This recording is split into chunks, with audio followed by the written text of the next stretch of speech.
Friends ఈ వీడియోలో వచ్చేసి మనం హెచ్టిఎంఎల్లో లింక్స్ గురించి తెలుసుకుందాం. హెచ్టిఎంఎల్లో లింక్స్ కోసం ఏ అనే ఒక ట్యాగ్ ని తీసుకుంటాం అనమాట. సో ఏ ట్యాగ్ అంటే ఏంటంటే దీన్ని మనం యాంకర్ ట్యాగ్ అయితే పిలుస్తాం. సో ఈ యాంకర్ ట్యాగ్ ని యూస్ చేసుకొని మనం హైపర్ లింక్స్ అయితే క్రియేట్ చేస్తాం అనమాట. సో హైపర్ లింక్స్ అంటే ఏం లేదు, జస్ట్ నార్మల్ ఒక వెబ్సైట్ ఒక URLs అనమాట. ఇక్కడ వచ్చేసి మీరు హెచ్టిఎంఎల్లో లింక్స్ యొక్క సింటాక్స్ అయితే మీరు చూడొచ్చు. ఇప్పుడు వచ్చి స్టార్టింగ్ ట్యాగ్ లో మనం హెచ్ఎఫ్ అనే అట్రిబ్యూట్ అయితే తీసుకున్నాం. సో హెచ్ఎఫ్ అట్రిబ్యూట్ తీసుకొని ఈక్వల్స్ టు డబుల్ కోట్స్ లో ఇక్కడ వచ్చేసి URL అయితే ఇవ్వాలన్నమాట. అంటే మనం ఈ వెబ్ పేజ్ నుంచి ఇంకొక వెబ్ పేజ్ కి రీడైరెక్ట్ అయితే చేస్తున్నాం కాబట్టి ఆ యొక్క వెబ్ పేజ్ యొక్క లింక్ అనేది ఇక్కడ ఇవ్వాలన్నమాట. అండ్ అలాగే మనకి HTML లింక్స్ లో మనకి కలర్స్ అయితే ఉంటాయన్నమాట. అది ఎలా అంటే ఇప్పుడు మనం ఒక లింక్ ని ఇప్పటి వరకు క్లిక్ చేయలేదు అనుకోండి, ఆ లింక్ అన్నది బ్లూ కలర్ లో అయితే ఉంటుంది అనమాట. లేదంటే మనం ఆల్రెడీ విజిట్ చేసాం అంటే ఆల్రెడీ క్లిక్ చేసేసి ఆ లింక్ ని ఆల్రెడీ వెళ్ళి వచ్చేసాం అనుకోండి, ఆ లింక్ కి అది పర్పుల్ కలర్ లోకి వెళ్ళిపోతుంది అనమాట. లేదంటే ప్రజెంట్ మనం ఇట్లా క్లిక్ చేస్తూ ఉన్నాం అనుకోండి, అది వచ్చేసి రెడ్ కలర్ లో ఉంటుంది అనమాట. అట్లాగా మనకి లింక్ అనేది డిఫరెంట్ కలర్స్ లో చేంజ్ అవుతుంది అనమాట. అండ్ అలాగే గైస్ మనకి HTML లో టార్గెట్ అనే ఒక అట్రిబ్యూట్ అయితే ఉంటుంది. అండ్ ఇక్కడ వచ్చేసి మీరు టార్గెట్ అట్రిబ్యూట్ కి కొన్ని వాల్యూస్ అయితే ఉన్నాయి. సో ఆ వాల్యూస్ అయితే మీరు చూడొచ్చు. ఫస్ట్ వన్ వచ్చేసి సెల్ఫ్ అనమాట. సో సెల్ఫ్ అంటే డిఫాల్ట్ గా మనం టార్గెట్ అనే అట్రిబ్యూట్ తీసుకోకపోయినా కూడా అది ఎలాగ వర్క్ అవుతుందో అలాగే వర్క్ అవుతుంది అనమాట. అంటే మనకి ఇప్పుడు లింక్ క్లిక్ చేస్తే మనం ఏ వెబ్ పేజ్ లో ఉన్నావో అదే వెబ్ పేజ్ లో మనకైతే ఓపెన్ అయిపోతుంది అనమాట. అండ్ అలాగే బ్లాంక్ అనమాట. సో ఈ బ్లాంక్ అనే వాల్యూ తీసుకున్నాం అనుకోండి, మనకేమవుతుంది అంటే న్యూ విండోలో కావచ్చు లేదంటే న్యూ ట్యాబ్ లో మనకి ఆ లింక్ అనేది ఓపెన్ అవుతుంది అనమాట. అంటే మనం ఉన్న ట్యాబ్ అలాగే ఉంటుంది, అది మన ట్యాబ్ కి ఏం కాకుండా న్యూ ట్యాబ్ అనేది ఓపెన్ అవుతుంది అనమాట బ్లాంక్ దాన్ని యూస్ చేసుకుంటే. నెక్స్ట్ వచ్చేసి పేరెంట్ అనమాట. సో ఈ పేరెంట్ అనే దాన్ని యూస్ చేసుకుంటే మనకి పేరెంట్ ఫ్రేమ్ లో అయితే డాక్యుమెంట్ అయితే ఓపెన్ అవుతుంది అనమాట. అండ్ అలాగే టాప్ అనమాట. సో ఈ టాప్ అని కనుక మనకి యూస్ చేసాం అనుకోండి, మనకి ఫుల్ బాడీలో అయితే మనకి ఒక న్యూ విండో అయితే ఓపెన్ అయిపోతుంది అనమాట. అట్లా ఫుల్ గా అయితే మనకి వచ్చేస్తుంది అనమాట, ఒక న్యూ విండోనే. అంటే న్యూ ట్యాబ్ కూడా కాదనమాట, న్యూ విండో. అట్లా మనం HTML టార్గెట్ అట్రిబ్యూట్ యూస్ చేసుకొని మనకి వెబ్ పేజ్ అనేది ఓపెన్ అయ్యేది ఎక్కడ ఓపెన్ అవ్వాలి అని అయితే మనం అయితే సెట్ చేసుకోవచ్చు ఈ వాల్యూస్ ద్వారా. నెక్స్ట్ వన్ వచ్చేసి మనకి URLs లో రెండు టైప్స్ అయితే ఉంటాయన్నమాట. ఫస్ట్ వన్ వచ్చేసి absolute URL and second one వచ్చేసి రిలేటివ్ URL అనమాట. అబ్సల్యూట్ URL అంటే ఏంటంటే మనకి ఇలా https www.youtube.com సో ఇట్లా ఉంటుంది కదా. సో అది వచ్చేసి అబ్సల్యూట్ URL అనమాట. ఇక్కడ మీరు చూడొచ్చు అబ్సల్యూట్ URL లో మనకి https://www.google.com ఉంది.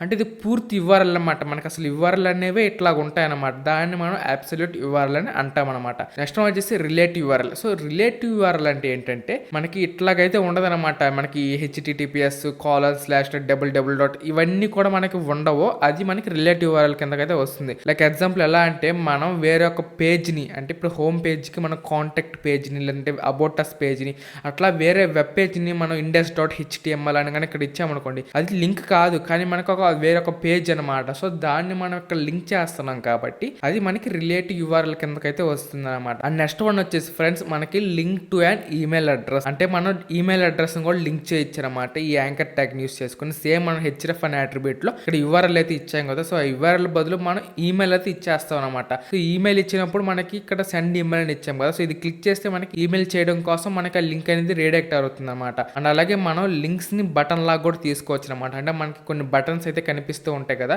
మనకి వెబ్సైట్ లో, సో అలా బటన్ అనే ఒక ట్యాగ్ ని తీసుకొని మనం అయితే లింక్స్ అయితే యూస్ చేయొచ్చు. కాకపోతే దానికోసం మనం జావా స్క్రిప్ట్ అయితే యూస్ చేయాల్సి ఉంటుంది కొద్దిగా, కాబట్టి నేను దీని గురించి అయితే ఇప్పుడు మీకైతే చెప్పట్లేదు. మనకి జావా స్క్రిప్ట్ గురించి ఒక వీడియో అయితే చెప్తాను. సో ఆ వీడియోలో మీకు బటన్స్ అనేది ఎలా యూస్ చేయాలి ఏంటి అనేది ఆ వీడియోలో చెప్తాను. ఫ్రెండ్స్ ఇప్పుడు వచ్చేసి మనం HTML లో లింక్స్ కోసం అయితే యాంకర్ ట్యాగ్ అయితే తీసుకోవాలి కదా. సో దానికోసం నేనైతే యాంకర్ ట్యాగ్ అయితే తీసుకుంటాను అనమాట. సో యాంకర్ ట్యాగ్ తీసుకోగానే ఇక్కడ మనకి href అనే అట్రిబ్యూట్ కూడా వచ్చేసింది. సో href అట్రిబ్యూట్ లో తెలిసిందే కదా మనం లింక్ అయితే తీసుకోవాలి. నేను https://google.com అయితే తీసుకుంటాను అనమాట. సో మీ ఇష్టం, మీరు ఏదైనా ఒక URL అయితే తీసుకోండి. సో నేను google.com అనేది తీసుకొని ఇక్కడ వచ్చేసి గూగుల్ అనేది ఇస్తానమాట. సో గూగుల్ అని ఇచ్చామనుకోండి, సో యూజర్ కి గూగుల్ అనే వర్డ్ అయితే కనిపిస్తుంది, ఈ లింక్ అనేది కనిపించదు అనమాట. కానీ మనం ఇది క్లిక్ చేస్తే ఈ లింక్ రీడైరెక్ట్ అవుతుంది. ఇప్పుడు వచ్చి దీన్ని అయితే సేవ్ చేస్తాను. ఇప్పుడు సేవ్ చేసి మనం యొక్క ఫైల్ అయితే ఓపెన్ చేద్దాం index.html ని. ఫ్రెండ్స్ ఇక్కడ మీరు చూసుకున్నట్టయితే మనం ఇప్పుడు index.html ఓపెన్ చేయగానే ఇక్కడ మనకి గూగుల్ అనే ఒక వర్డ్ అయితే వచ్చేసింది. అందులో దాని కింద అండర్లైన్ అయితే ఉంది, అంటే మనకి అది లింక్ లాగా అనమాట. దీనిగా నేను క్లిక్ చేశాను అనుకోండి, నేను క్లిక్ చేసి పట్టుకోమన్నాను అనమాట. కాబట్టి నాకు రెడ్ కలర్లోకి అయితే వచ్చేసింది. మీకు చెప్పాను కదా మనకి లింక్ అన్నది కలర్స్లో అయితే ఉంటుందని. అండ్ అలాగే ఇక్కడ మీరు చూడొచ్చు, నేను దీన్ని ర్యాక్ చేస్తుంటే ఇక్కడ నాకు లింక్ అయితే కనిపిస్తుంది https google.com అని. ఇప్పుడు నేను రిలీజ్ చేసేస్తా, కలర్ అనేది పోయింది. దీన్ని జస్ట్ అలా క్లిక్ చేసి వదిలేసాను అనుకోండి, నాకు google.com అనేది ఓపెన్ అయిపోయింది. అదే పేజ్లో ఓపెన్ అయింది. కానీ నాకు పక్క పేజ్లో ఓపెన్ అవ్వాలనుకున్నప్పుడు మనం టార్గెట్ అనే అట్రిబ్యూట్ని యూజ్ చేస్తాం. టార్గెట్ అనే ఒక అట్రిబ్యూట్ అయితే తీసుకోండి. సో టార్గెట్ తీసుకున్న తర్వాత దీని లోపల మన ఇష్టం మనం ఏదైనా ఇవ్వచ్చు. ఇప్పుడు వచ్చేసి నేను _blank అనేది ఇస్తాను అనమాట. సో బ్లాంక్ అని ఇస్తే తెలుసు కదా మనకి పక్క ట్యాబ్ లో అయితే ఓపెన్ అవుతుంది అనమాట.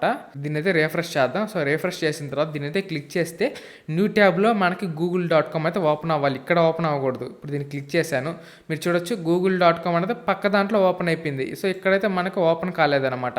అట్లా మనకి ఇంకా చూపించాను కదా మీకు ఒక 3 to 4. సో అవన్నీ మీరు ట్రై చేయండి, మీకే తెలుస్తుంది మనకి ఎక్కడ ఓపెన్ అవుతాయి ఏంటి అనేది. అండ్ అలాగే గైస్, మనం యాంకర్ ట్యాగ్ ని యూస్ చేసుకుని మెయిల్ కూడా చేయొచ్చు అనమాట. సో దానికోసం సేమ్ నేను యాంకర్ ట్యాగ్ అయితే తీసేసుకున్నాం. సో యాంకర్ ట్యాగ్ లో href అనే అట్రిబ్యూట్ తీసుకోండి. తీసుకున్న తర్వాత ఇక్కడ మనం డబుల్ కోట్స్ లో లింక్ బదులు డైరెక్ట్ గా మనం మెయిల్ అనేది ఇచ్చేస్తాం అనమాట. ఇక్కడ మెయిల్ టు అనేది తీసుకోండి. సో మెయిల్ టు అనేది మనకి డిఫాల్ట్ అనమాట. సో మెయిల్ టు అనేది తీసుకొని కాలన్స్ లో మీ మెయిల్ అనేది ఇక్కడ ఇవ్వండి. సో ఇచ్చిన తర్వాత ఇక్కడ మీరు సెండ్ ఈమెయిల్ అని, లేదంటే మీరు ఇష్టం మీరు ఏదైనా ఇవ్వచ్చు. సో ఇచ్చిన తర్వాత దీని అయితే సేవ్ చేసేసాను. సేవ్ చేసి ఒకసారి వెబ్ పేజ్కి వెళ్ళి రిఫ్రెష్ చేద్దాం. సో రిఫ్రెష్ చేస్తే ఇక్కడ సెండ్ ఈమెయిల్ అని వచ్చేసింది. ఇప్పుడు వచ్చేసి నేను ఈ సెండ్ ఈమెయిల్ ఉంది కదా, సో దీని అయితే క్లిక్ చేస్తా. ఇప్పుడు మీరు చూడొచ్చు మనకి మెయిల్ అనే యాప్ అయితే ఓపెన్ చేయడానికి అయితే ఇలా వచ్చేసింది. కావాలంటే మీరు ఇక్కడ నుంచి మెయిల్ యాప్ ఓపెన్ చేస్తే డైరెక్ట్ గా మీరు ఏదైతే మెయిల్ అక్కడ ఇచ్చారో ఆ మెయిల్ కి అయితే మీరు మెయిల్ చేయడానికి ఓపెన్ అయిపోతుంది అనమాట. ఇక్కడ చూడొచ్చు మీరు సెలెక్ట్ అయిన app to open this mail to link అని కూడా ఇక్కడ చెప్తుంది. మనం కూడా మెయిల్ టు